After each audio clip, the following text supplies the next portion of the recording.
Okay, so we're back to stories along the way. Okay, so this story, this happened like about, was it no, it was I think the year before last.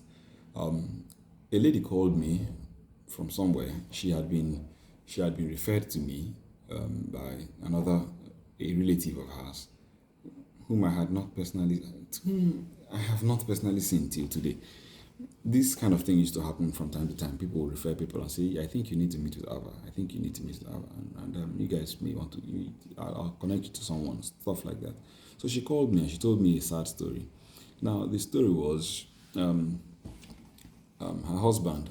Her husband had come to her one time and said, "Oh, see, there's this lady we both know, and he wanted to assist her with assist the lady with ladies' business because the lady was having some difficulties, and the second lady was having some difficulties. And he told her, okay, sometimes after work, I may just stop over at her side, assist her briefly, and come back. Hope that's cool." And she said, "Sure, no problem." She's an elderly woman. The other lady was an elderly woman.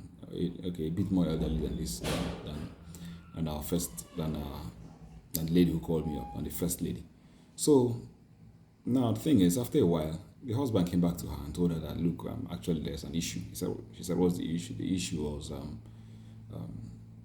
at least there was an issue. The issue was that he was having an extramarital affair with this woman, and he wasn't even penitent.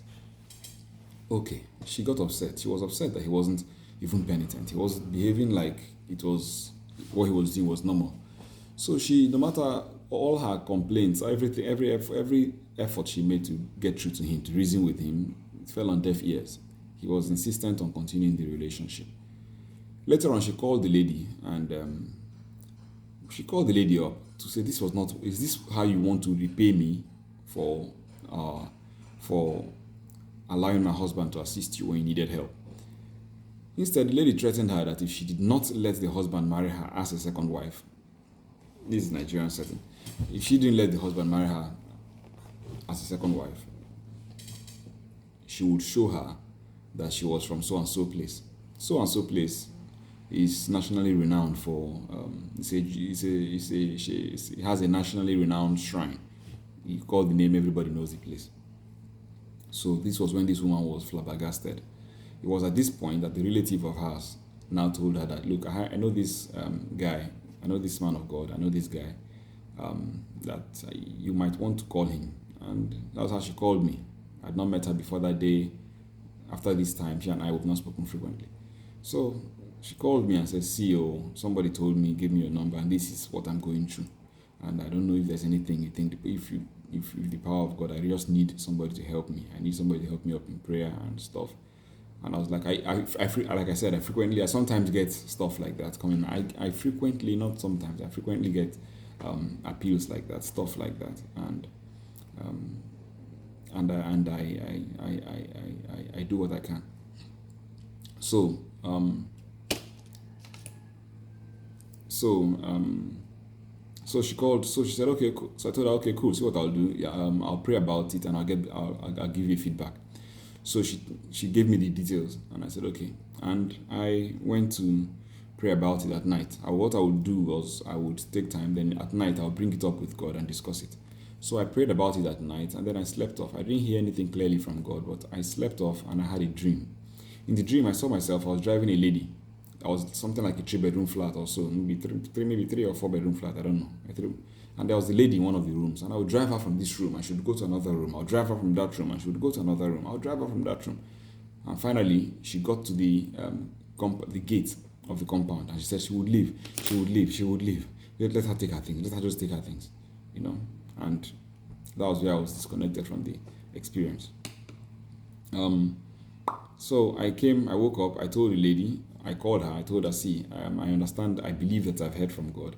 And what I've been made to understand is, okay, this lady is going to live your life. She's going to live the life of your house, your family. But it's not going to be instantaneous. It's going to be, staggered. It's going to be spread out. Kind of like, how it was with the Exodus, the plagues of Egypt. Something like that." She said, "Okay, so how is it going to be?" I said, "Okay, no problem. I'll pray at my end, and then from time to time, I'll let you know what's going on." So each time I would pray, which is like I explained in the other video, that's how, you pray, you release your soul to be an instrument right? And in the process, sometimes what the words that come out of your mouth, what you hear the Spirit of God saying, you yourself, you're enlightened, like, wow, is that what's going on? So as I would pray and I would tell her, okay, this is what's going on from based on how I was used in prayer. This is what I observed and this is what I observed. And that's what's going on right now. And she would go back and make inquiries and come back. And she always went back and made inquiries and came back. So like she would tell me, I would pray and I would and I would hear the Spirit of God, rebuking the finances of the husband and the second lady, and she would call me back like, okay, anything so far? And I would say, no, what I know now, what I perceive in my prayer is that their finances are being addressed by God. And because of that, I expect that the ladies, because the other lady was wealthier than the person who called me, than the believer. She was wealthier than the believer, the traditionalist. She was wealthier than the believer. So part of her finances was part of what she was using. Her finances were a significant part of what she was using to confuse, if we say confuse, to do whatever she was doing. So anyway, that's what I saw. And I told her, and she would go back and she would come back and tell me that, oh, guess what? I said, what? She said, wow, everything is exactly like you said. In fact, right now, as she went back and made inquiries and found out that the woman's warehouse or shop had just gotten burnt, the woman's car had had an accident, and then when she made inquiries, as she was in the process of that same period she was making inquiries, her husband, who had moved out of the family house by that time and was now living with the woman, came back and told her that he didn't know what she was doing, but since this relationship with this other lady started, suddenly all his finances had been tied up. He had no access to no money, and there was no money in the house, there was no money in the woman's house. Everything had just gone down, and he knew she was involved, but he couldn't prove it. And he told her that he wanted her to know that she was involved somehow, one way or the other. So she would come back and she was like, wow. And next one she would come back and she'd be like, okay, any after a while, maybe a week or two, or a few weeks or so, she would come back. Anything, I'll say, okay, the last time I prayed about this, what I heard the Spirit of God doing was he was addressing the unity they had between themselves. And based on what I heard, and based on what I heard the Holy Spirit praying through me, based on what I understood God was saying through me, there's going to be a lot of animosity. In fact, I don't think they'll be able to live as they'll kind of be like cat and dog. I think that's the exact term I told her right now. They will not be having any goodwill between themselves. She went back, making inquiries, and a short while later came back and told me that, look, this is all this thing everything I'm discussing down to the end of this matter ended in about 3 or 4 months. So she came back and said everything, I think 3 or 4 months. Said she would come back and say, this is exactly what's going on. They had stopped talking to each other along the way. In fact, things had gotten so bad between them that they were actually fighting on the streets. People who would have to come to separate them, from outside. So all this was going on. It was when these things were going on just like that, she would ask and I'll say, okay, this is what I'm hearing. And I'll say, okay, sure. She would go back and inquire and she'd come back and be like, wow, I've never seen the power of God like this. So the last time, something strange, something unusual happened. At some point, when I would pray, the words I would begin to hear coming out of my mouth, they began to be words of death. And I got worried. Because I'd been to that stage. If you refer to, in a number of instances, if you refer to the witchcraft story, the lady who was meant to be a victim of witchcraft, about whom I had heard words of death coming out, and then the witchcraft man died, be shot and shock and died. The witch doctor, the sorcerer, died, and then the person that contracted the sorcerer also died. Apart from that one, there had been 1 or 2 others, I had just come out of one like that. So I said, Lord, this cannot be this is not a ministry. This ministry of being used as an instrument of this is not a ministry. So what I did was I stopped praying. I would close my mouth and I would cool off on the prayer. So after I thought, what would I do about this? This is not what I want. This is not how. There's no similarity between this ministry and what the ministry I saw Jesus doing.